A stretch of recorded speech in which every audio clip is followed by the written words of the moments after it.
Hi, this is Nycci with Foodie&The Beast and thelistareyouwantit.com, and I'm sitting here today with famed celeb chef Wolfgang Puck. You know him from his very famous Spago in LA, and of course the Source here in DC. Welcome, chef. Thank you. Thank you. It's a pleasure. So you launched Spago in the early 80s. In the early 80s, before you were born. No. Yeah. Well, yes, of course, before I was born.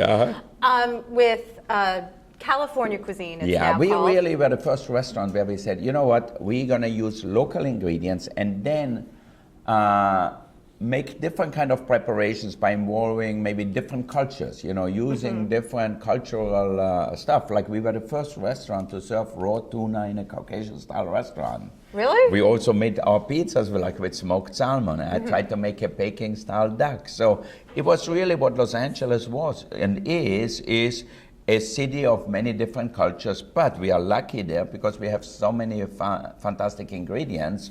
So it's really easy to be a chef there, and most of the ingredients are available all year round.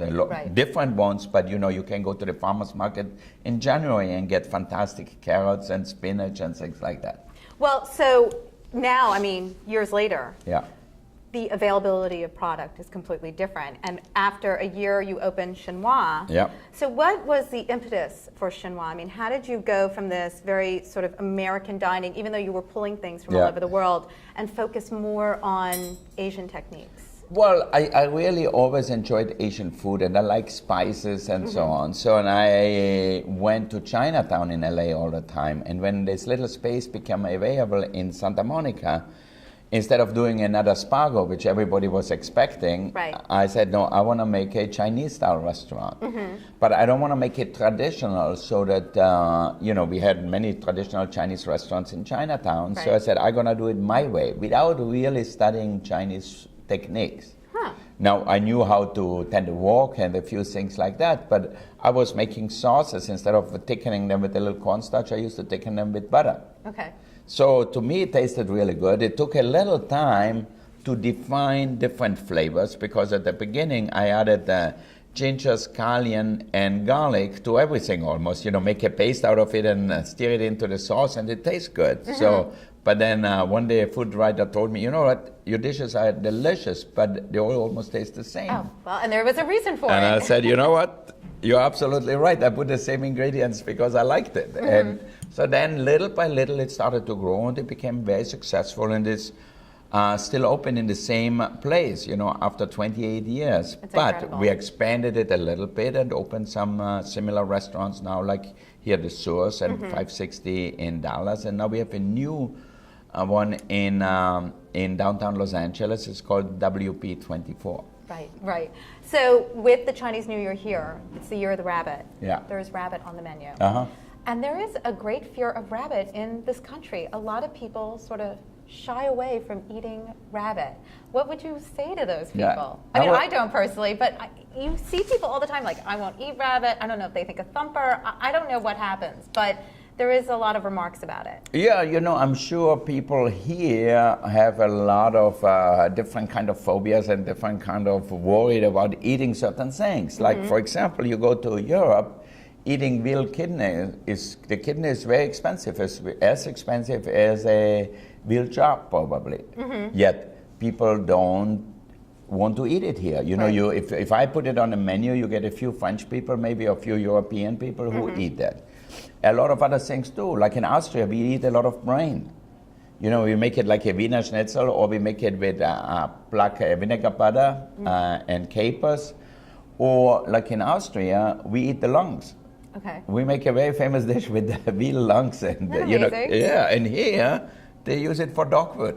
It's so fun. So I think to me, rabbit, we always ate rabbit. To me, it's a complete normal thing. It's having rabbit, if it's prepared well, it's just, it has very light meat like chicken. It doesn't have a very strong flavor, so it's great to make good sauces with it. Like for Chinese New Year, we're going to have a stuffed rabbit leg, and we braise it really slow and make a wonderful mustard sauce with a little turnip cake next to it, a little watercress salad on top, and it's really delicious, and people really like it.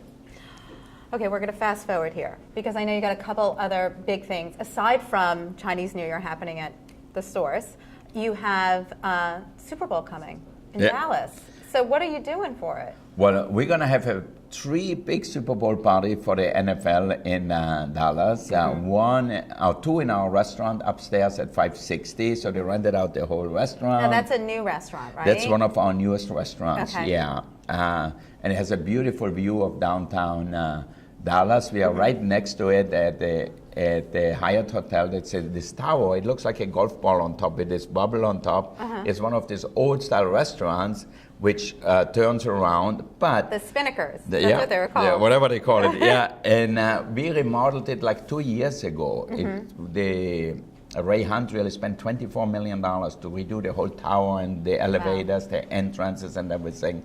Made a new street for the entrance. Before you had to go through the hotel. Now it's a self-standing restaurant, but it's also now one of the top restaurants in the city. When we got rated by the Dallas Morning Stars, we got 4 stars, the highest rating there. So it's really great. Congratulations. All right, so you've got that party, and then now we have the big party. Then we have the big party. The Governor's Ball. No, we have another big party before that. Oh, we have another big, I'm sorry. The Grammys.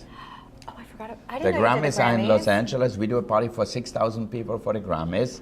It's all buffets, and we make like 65 different buffets from different countries, some with American comfort food, some with some Thai food, some with Italian food on it. So it's a lot of prep work and a lot of anxiety going on before, because you have to load all these buffets like in half an hour's time. So everybody's running with shaving How many dishes. People? How many chefs? How many people do you have working? We have probably 200 chefs working in the kitchen, and then we have like 100 people just running the food, and plus all the waiters around in the dining room serving wine and liquor and everything. How do you come up with the menu? Well, I think with the menu, we want to keep enough variety so everybody has something exciting to eat. Right. And I think here to have some spicier food, some home-cooked food from, like our meatloaf or fried chicken and things like that, so that everybody has something to eat. And once that is over, then in the end of February, we do the Governor's Ball, which is the big celebration after the Oscars. Right. So this is, now, is that a sit-down dinner? That's a sit-down black tie dinner, yeah. Right. It's right next to the auditorium, where the Kodak Theater, where the celebration is, where they give out the Oscars. And then people come and walk into the room, and since nobody ate before, you have to be at the theater by 4 in the afternoon, and most of the people, to fit into their dresses and everything, they can eat maybe a little tea and the toast in the morning. So by 10:30 at night, everybody's really hungry. I bet. And again, how many years have you been doing this? We are doing that for the 16th or 17th time now. I think it's going to be the 17th time already. So we know what's going on, and I think it's an interesting party because we have to serve 1,600 people, but maybe from start to finish, it takes 1.5 hours. Oh, so it moves really fast. So it moves really fast, and it's really, an interesting way, because we have 2 kitchens, one on each side of the ballroom, and we have about 300 people all together in the kitchen working, and 600 people in the dining room working to serve 1,600 people. That's why we can serve them in a good amount of time. And so nobody has to wait for anything. We have one waiter standing at the table serving wine and looking if somebody wants something special.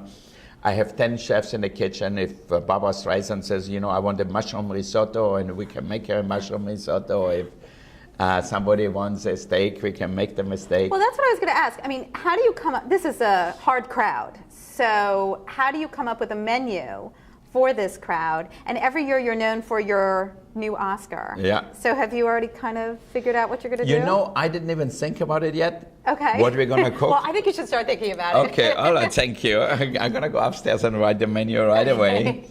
I think it's really not that difficult, because we only can do something which is really of the best quality, but not too complicated. For example, last year we had a chicken pot pie with black truffles. So we cooked the chicken and then made a sauce with the black truffles, so it had a lot of flavor, and with the vegetables, everything in it, and then we baked it with a big golden puff pastry dome on top. And people loved it because not only it was good to look at, but it tasted delicious. The smell of the truffle, the whole dining room smelled like black truffle. So it was really amazing. And every dish was perfectly hot, because the dome, the puff pastry seals it completely. So you get not only great tasting food, but hot food. Well, that's very smart. Yeah.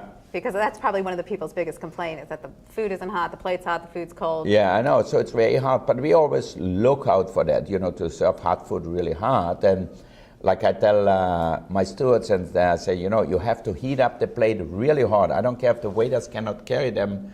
They should have towels anyway or napkins to carry the plate. So that way, for sure, if we put hot food on a hot plate, that it stays hot. It stays hot. Well, I think that's a great tip for people cooking at home, because there's a lot of people who can't get to the Oscars themselves, but they do want to serve to people at home and have a little party at home, and I think the pot pie pot pie is a great dish to do at home, because you can do it individually. Let's say if you have 12 people, you could serve them a salad, even put a salad on a buffet table if you want to, and have them serve each other of different vegetables and so on. And then you can bake the pie in the oven, the chicken pot pie in the oven for 20-30 minutes, depends how big it is. And then you can take it out and people can eat their chicken pot pie. So it's really easy to cook. You can prep it in advance. You can do it a day before, really. So it's really a great dish to do for big or small groups. Excellent. Well, Chef, I really appreciate your time this morning. I know you're very, very busy. Thank you. Yeah. So best of luck with everything. Have fun at that Super Bowl party. Oh, it will be fun, I think so. We'll see who is going to play in it, but I think we certainly always have a great time doing it, and we're going to have some big parties, have a lot of fun, and I especially love the halftime shows. Oh, good. Well, we'll be watching with you. Thanks so much. Thank you.